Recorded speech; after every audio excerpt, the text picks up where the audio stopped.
So Danny Flex and Seconds Out, delighted to be joined by Lou DiBella for the latest DiBELLA'S Digest. And I guess the big question, Lou, is... We can call this driving in the car with Lou. So I'm about to pull over so I don't have an accident. But I'm searching my neighborhood because I'm stir crazy in the house. Anyway, hold on. Okay, now I've pulled over. Okay. How are you, Danny? I'm good. Can you hear me okay? I can hear you fine. Brilliant. So the big question on everyone's lips this week, I suppose it's been like this for a while, but it's more pertinent now. When is boxing coming back? Is it July?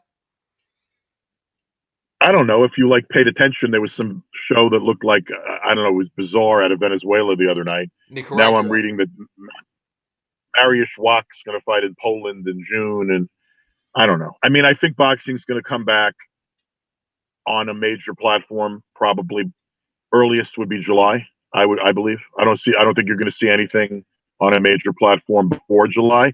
But honestly, I think that, look, there's nothing wrong with wishful thinking right now. But I think even July is wishful thinking. And the fucking morons that believe it's coming back with the biggest and best fights have to just stop. Not happening.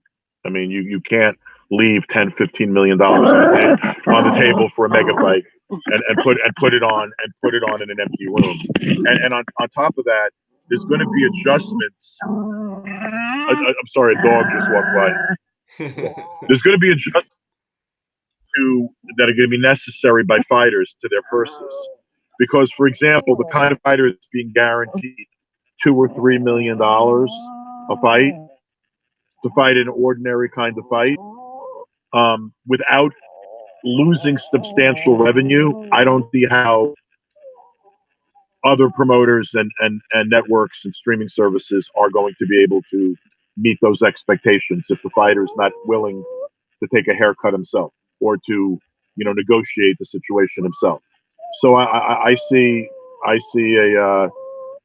some issues when it comes down to negotiating fighters' purses. I think fights will come back. I think good fights can come back, but not necessarily the biggest names fighting the biggest names. That's not going to happen in the beginning.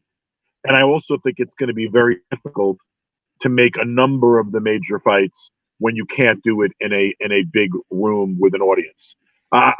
People that are still believing that they're going to see Deontay Wilder and Fury 3 in the fall, I think that's incredibly unlikely.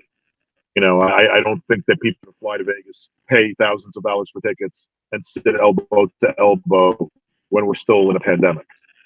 So, we're going to come back. At this point, we're going to come back when we can come back. I think someone's going to test the waters by July. If you really wanted to push it right now, you could probably find the place that would do it. But there's a lot of issues. How do you travel people there? How do you do all the requisite testing? How do you, medical tests? How do you get, can you get officials there, referees and judges? Can you get the ratings organizations to send representatives? I think some of that stuff's premature right now. So, I think if people are being realistic, look, I've been consistent about saying this. I think it's going to be midsummer. I think it's going to be midsummer before anything comes back. And before we're back to some semblance of normalcy, I don't see that happening 2020. I don't. I read an article earlier this week quoting Teofimo Lopez, the IBF lightweight champion, saying he's not interested in returning behind closed doors. He'll only come back when boxing is open to fans again. What do you make of that? I have no problem with that. Honestly, I don't. I think it's an honest answer. If he's at this stage in his life willing and rather sit out 6 months, fighters know themselves. It's not easy to perform in front of no one. He's not the only athlete that has said that they don't want to do that. Do you know what I mean? And I think if he's willing to not get paid and not fight, until things normalize to some extent, I'm not willing to criticize him for that. I don't think let me tell you something else. Fighters know their own psyche. There are some fighters that would have a really, really hard time fighting a fight of incredible that requires incredible passion and a high level of performance in front of nobody. in an empty room where you could hear your footsteps and you could hear the two trainers screaming instructions to their fighters. Sure. So I get it. It may mean that he has to wait longer. It probably will mean that he'll be inactive for a period of time. But I don't have a problem with him having that point of view. It's interesting the point you mentioned earlier about the big fights not happening necessarily this year. I saw the article on ESPN that Steve Kim did where he spoke to some of the promoters.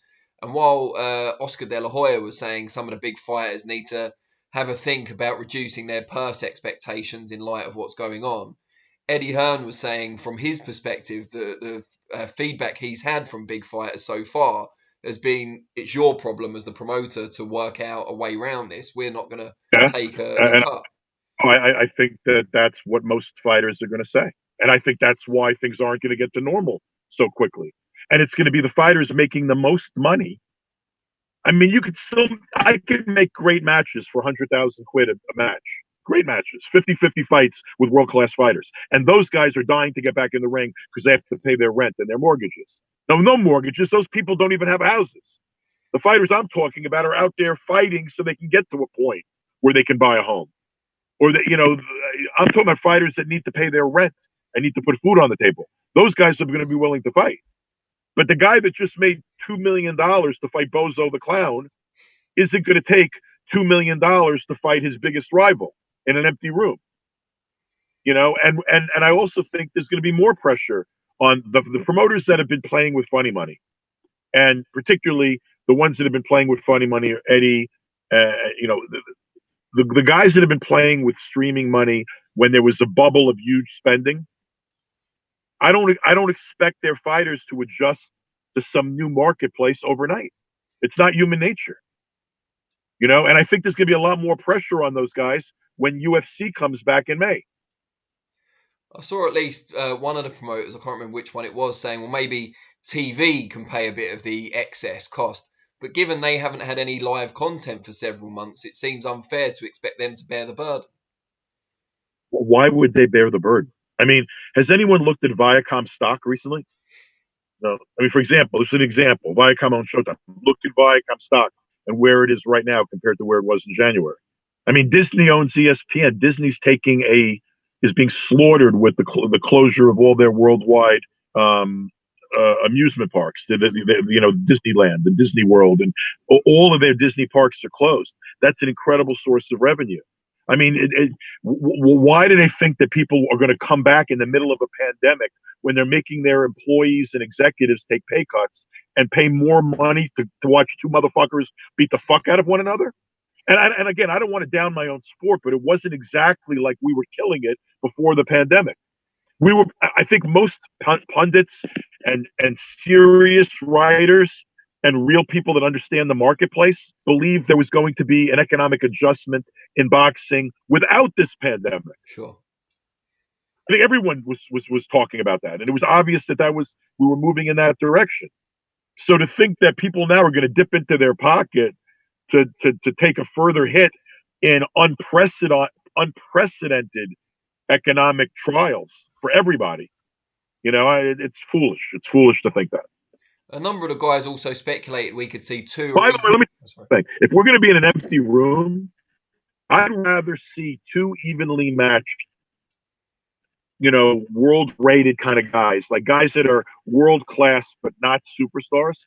I'd rather see two guys like that get in a ring in a fight where the outcome is in doubt and it's really a give-and-take fight than watch some really great fighter fight an ordinary guy in an empty room with no energy, no life, no competitiveness. You know what I'm saying? I want to be entertained. I don't give a fuck about seeing a guy because he's a world champion fight an ordinary guy in an empty room. I don't care about that. Another thing that the guys speculated was that we could see an individual promoter put on 2 or even 3 shows on the same week for TV purposes and to get all their fighters out. Well, are the TV networks going to have that demand for it? Yeah, that's kind of what I'm asking. Yeah. I understand the thought process, however, because you're getting people to that location. You have to lock them down. If you lock down it's much easier to lock down 3 events at the same time and do 3 events back to back to back. It's not foolish thinking, but I question why a network would want to do that necessarily. Now it's possible, like in ESPN, right now nothing else is going on. If UFC and then boxing are going to be the first 2 sports back, maybe they would have a desire to do multiple fights in a week.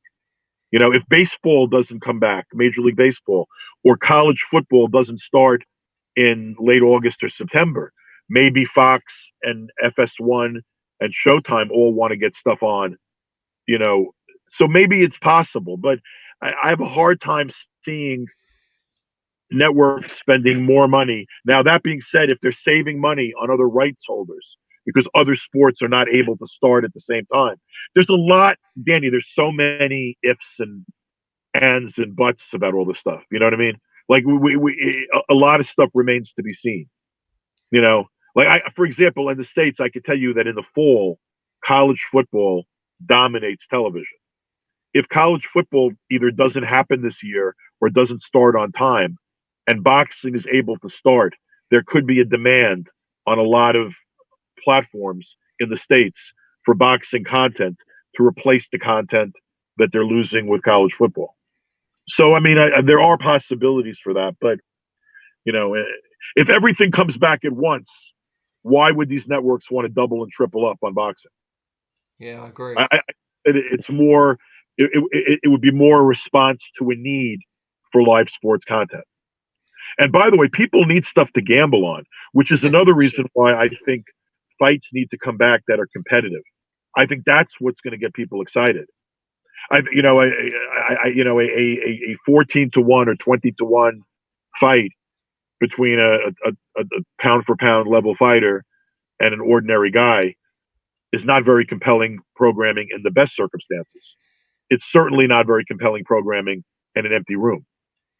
And if you're having 4 or 5 shows in the same week. Yeah, I mean, I don't, but I have a hard time seeing 4 or 5. I don't believe you're going to see 4 and 5 shows in a week. I just don't.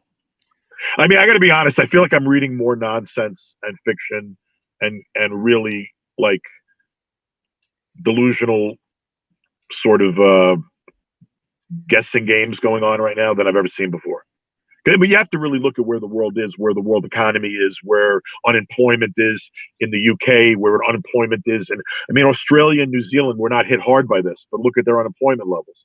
New York hasn't seen unemployment like this in generations. There are more people struggling, you know, to pay their rent than there ever have been.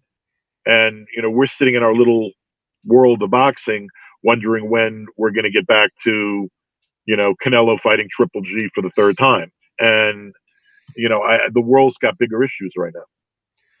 So with all that in mind, you're a promoter yourself. What are your kind of vague plans at the moment? I have none. I mean, I really don't. First of all, I don't have a deal with DAZN. Those stupid exclusive deals, which, by the way, didn't do anything to help the sport. Boxing has not been in better shape the last 3 years than it was previously. Maybe some guys got richer. Some promoters got super rich. Some fighters made money they never would have made, particularly fighters that had belts and were perceived at the moment as the hottest prospect or the hottest young champion. They got deals they never would have gotten before. Those deals are going to be hard to meet right now. Those numbers and levels of deal are going to be hard to meet in this environment. And boxing really hasn't thrived during this period of exclusive deals, in my view, when there were 3 separate avenues, a DAZN avenue, a PBC avenue, an ESPN avenue. It actually stopped a number of the biggest fights from happening. And right now, the economic realities of the world are going to continue to stop fights from happening. And, you know, we're sort of in a wait and see mode. I don't have a DAZN deal. I don't have an ESPN deal, and I don't have a PBC deal. So I can't go in an empty room with no television. Now I have 7 fighters, all of whom are prepared to fight competitive fights. So I think my fighters will be ready, willing, and able to fight for very reasonable money compared to those who've been spoiled. So I'm preparing. I'm contacting my fighters. I'm staying in touch with them. I'm saying, guys and women, stay in shape, at least in like cardiovascular shape, and don't let your weight get out of hand, because your opportunities are going to come when things start again. I expect that there's going to be less like preparation time, a little bit. I think fighters that are ready to go are going to be advantaged. Sure. But I can't really prepare for anything. I'm sitting back and, like everybody else, I'm sort of watching. I'm not going to drive myself crazy for no reason. I don't have a platform, so I'm not going to be the first person doing a show. I'm going to be reactive. I'm not going to be, at the moment, trailblazing to try to figure out how to economically make an event happen. Right now, if I don't see any evidence right now that ESPN, DAZN, or any of the PBC networks are doing anything in the next couple of months. We haven't even hit May yet, and I don't believe there's going to be any fights in May. I don't believe there are going to be fights in June. So we're 60 days away, in my view, from the first comeback on a bigger level, in my view. Will you see shows here and there around the world? Yeah, 100%. But so what? Well, on that slightly negative note, we'll wrap up for this week. But it's not. We're going to get out of this. There's going to be. There is another side to this tunnel, but it's going to be like you're going to see the light and you're going to keep walking toward the light, and eventually we'll hit that light of some sense of normalcy. But we may be walking through that tunnel here, and I think that fighters, particularly people that earn a living in our sport, like this is their primary way of income. I think we have to be realistic for the sake of our own well-being and our lives, And the other thing too is if we rush back too quickly and assemble crowds and have to shut down again, we could be in a lot worse shape than we would be in if we just sat a while longer. Of course. So I'm keeping an open mind, and I'm not at the moment rushing toward anything. Well, it sounds like a sensible philosophy, at least for the next few months. Really appreciate it. We'll see you back here around the same time next week, hopefully, all being well. Yes, and by the way, you can tell it. The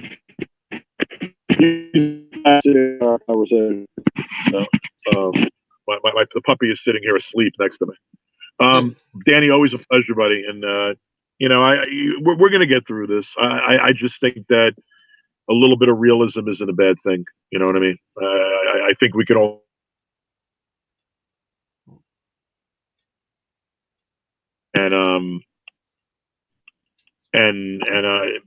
I'm sort of a little bit tired of the craziness. No, we're not coming back to the best 6 months we've had in boxing because everybody's going to want to fight and have the biggest and best fights when we're still talking about not knowing